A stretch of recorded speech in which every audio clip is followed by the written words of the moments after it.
Ang Dallas ngayon nasa gitna ng mga rumors at dumadami yung mga players na kinakabit sa kanila na kukunin sa trade para makapag-content sa playoffs. Ang nilalagay nga lang sa mga rumors na yon yung mga players na dati nang kinabit sa kanila. Una si Wiggins, tapos naman ngayon si Kuzma at itong si Jeremy Grant.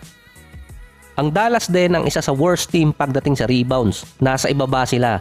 Marami naman mga top teams ang hindi ganong kataas ang rebounds pero nasa top 6 pa rin ang standing tulad ng OKC, Miami at kahit yung Clippers. Si Kuzma meron 22.6 rebounds at 4 assists per game. Nag-take effect na rin ang kanyang $90 million na kontrata na meron pa siyang natitirang 3 taon.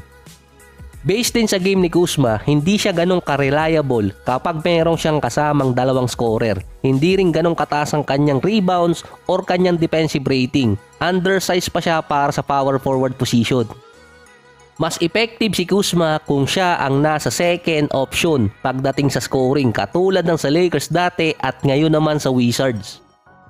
Si Jeremy Grant naman nasa 21 points, 3 rebounds at 41% sa 3-point area. Tulad ni Kuzma, nag-take effect na rin ang $160 million ni Grant sa loob naman ng 5 taon at may matitira pa sa kanyang 4. Ang sinabi ni Grant after lumabas yung rumors ay wala na siyang control kung saan siya mapupunta.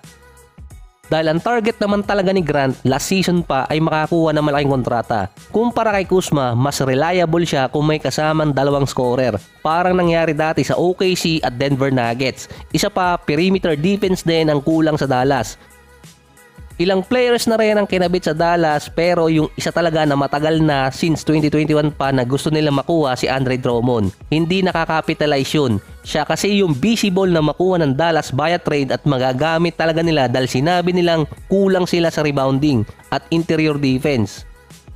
Si Drummond nag-a-average ng 7 points, 8 rebounds per game. Mataas pa rin ang rebounding rate niya depende sa minutong lalaroin niya. November pa lang pinalalakas na ng Bulls ang trade value ni Drummond na tumaas naman yon sa streak nung wala si Vucevic kung saan nga siya nakapagtala ng record sa rebounds. Ang nilagay sa report na trade package ng Dallas na gagamitin ay sina Josh Green, Jaden Hardy, Grant Williams at ilang draft picks. Yung dalawa doon bata pa kaya posible pang kunin ng ibang teams. Pero yung importante talaga doon ilang draft picks ang bibitawan nitong Dallas. Ang Golden State naman na-cancel ulit ang game nila versus Dallas ngayong araw yan dahil sa pumanaw nilang assistant coach. So inatake sa puso habang nasa team dinner bago yung game nila sa Utah Jazz kung saan din na-postpone ang game na yon.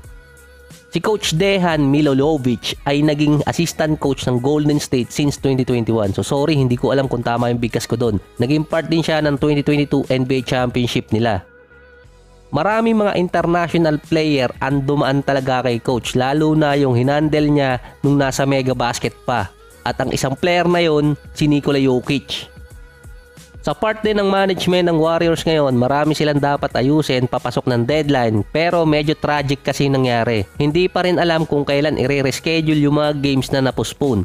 Yung mga games din na yon ay kailangang ilapat sa hectic schedule ng Golden State. So hindi pa nga alam, nasa at least 4 games behind pa sila sa number 10 ng standing.